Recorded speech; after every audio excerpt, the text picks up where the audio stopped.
Hey friends, it's Sam from DIY Huntress. There are lots of new faces on my channel, so if you're new to my channel, welcome. And if you're a friend that's been here for a while, I really hope you're not sick of scrap wood projects because I have another one for you. Today I'm going to show you how I made some scrap wood wall art for my new apartment. Hoping to be able to share my apartment with you guys sometime next week, so we're getting really close here. Definitely make sure to subscribe if you want to check that out. But in the meantime, I'm super excited about this project, so let's get started.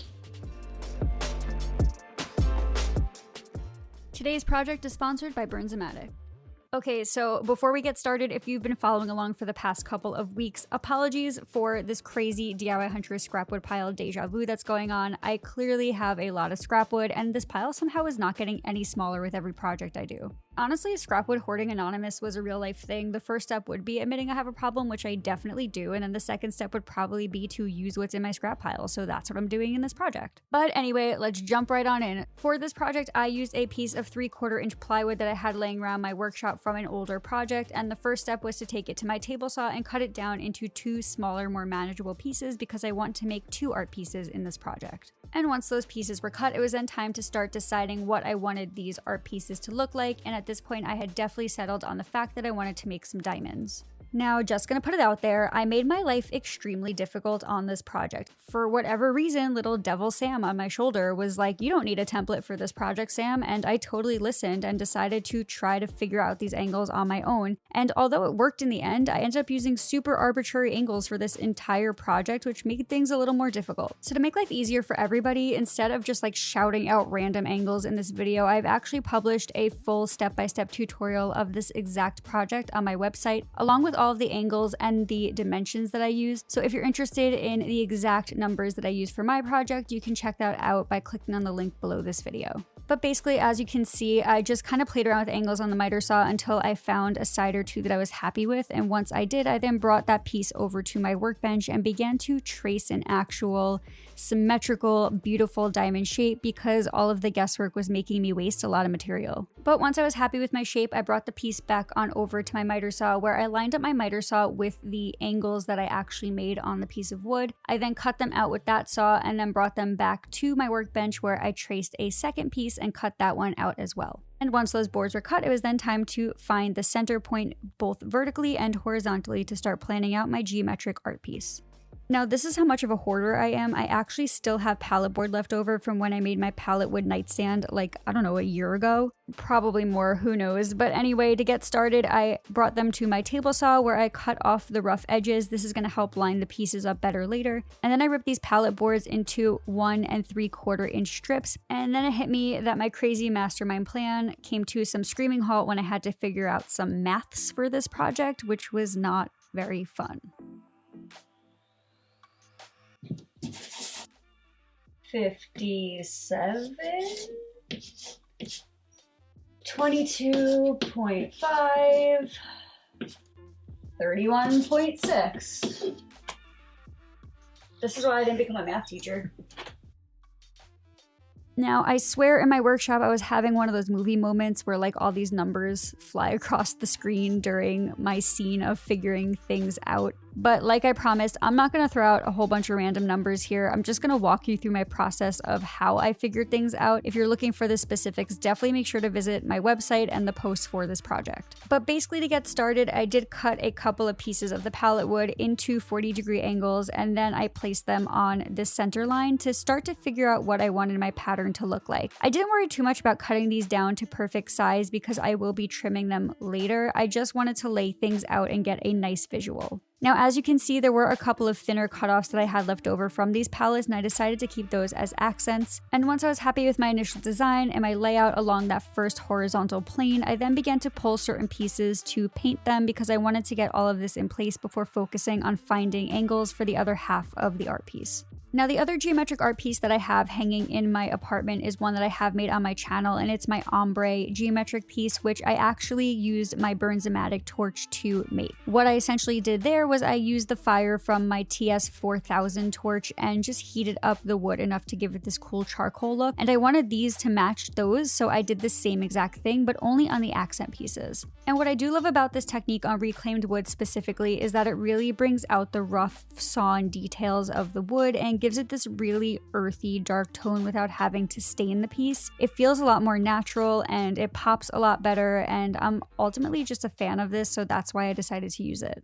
Now, after burning and letting the wood cool off for a bit, I brought it back into the workshop and began to add it to the mosaic because the first pieces were kept natural, the second pieces were torched, and I just wanted to start getting things laid out and super straight so I could start adding pieces permanently. Honestly, once I was happy with the first couple of pieces, I then added some wood glue and used a brad nailer to just nail them down into place permanently. My method for geometric art pieces is a little strange because I don't always plan out my color schemes or my patterns before starting. This is a very organic therapeutic process for me, so I like to take this slow and sometimes work just row by row and figure out the colors as I go, which is exactly what you see me doing here. So even though I worked row by row, there were times when I put some pieces down and then decided, no, I want those to be white or natural or burnt or whatever it was, and then brought them outside and painted them or stained them, waited for them to dry, and then brought them back inside where I attached them permanently. It's seriously what I love the most about geometric art projects. They're just organic and fun. I usually pick some sort of color combination that coordinates really well with what I already have in my home, and then I just go with the flow and see where it takes me.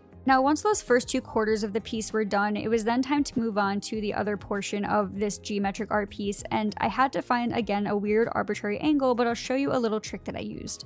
I basically took a scrap piece of wood that I had already cut and I lined it up with that center line that I made on the piece of plywood. And as you can see, the corner of that piece fit perfectly in that little nook, but the bottom of the piece was a little off. So I used a straight edge to mark where it was off and then used my miter saw to find that angle once I had marked it. Again, it ended up being something super weird. I have it on my website, but this method totally worked, and I was then able to use this same angle for every single piece that I made at the bottom of my art piece. A fun little detail I wanted to add to the bottom of this geometric art piece was a little triangle. So to do this, I took one piece that was already pre-cut, I flipped it over, and then I cut the opposite angle on the same exact piece, making a small triangle. And even cuter tip, if you combine 2 of these triangles, you get an adorable little diamond. And these minor little details are actually really fun because they do add a little element of surprise and something different to look at when you are looking at a really cool geometric art piece.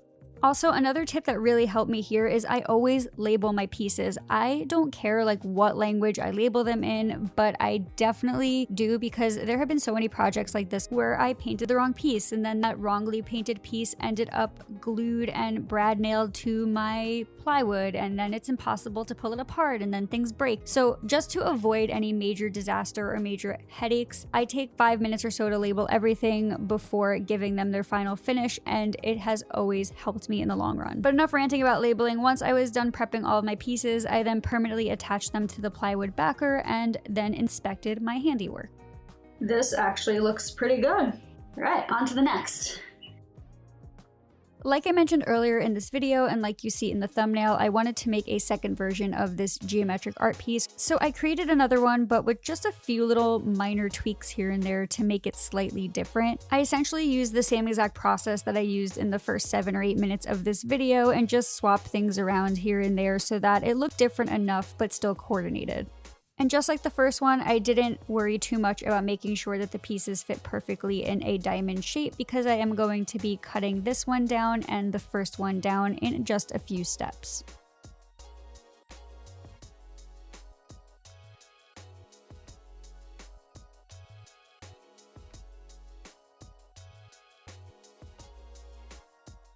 Once I was happy with the way that my pieces looked, it was time to trim them down to their final shape and size. And I did this using my track saw, but if you don't have a track saw, you could just use a circular saw and a straight edge guide, and that works just as well. And essentially, I basically just cut along the edge of the plywood and followed the general shape of the plywood that I cut out at the beginning of the project. I've used this method a couple of other times in some other geometric pieces that I've done on my channel, and it's worked beautifully every single time. After cutting the wood art pieces to their final size, it was just time to do the frame, and to do this, I used some leftover cutoffs from some 2x4s that I'm going to be using for a project that I'll be sharing in a couple of weeks. Again, I had to do some problem solving to figure out those weird arbitrary angles, but I do have those again on my blog post if you're interested, and essentially once I cut these pieces, I then attach them to my artwork using wood glue and brad nails. And then the final step for this little weekend project was to add some picture hanging hooks to the back and then hang these beautiful little art pieces in our new space. I know that I've been talking about this a lot on my channel and on my Instagram page, but I am so excited to finally be putting the finishing touches on our new apartment. I cannot wait to share this space with you guys next week on my channel, so definitely make sure to subscribe if you're interested in checking it out. In the meantime though, I do hope that you guys are as stoked about this little scrapwood weekend project as I am. I'm seriously having so much fun dipping into my scrapwood pile, as if you can't tell from the hundreds of videos and projects that I'm putting up using scrapwood right now. But if you haven't had a chance to check some of those out, I have made a brand new scrapwood project playlist that you can find on my channel, so definitely make sure to take a look at those projects if you're looking for something creative to build while stuck at home. This month will be jam-packed full of new projects for you on my channel, and I'm very excited about it, so I cannot wait to see you guys very soon with another project. Again, definitely make sure to subscribe so you don't miss a thing. But until then, friends, thank you always for watching and supporting. I will see you soon with another video, and happy DIYing.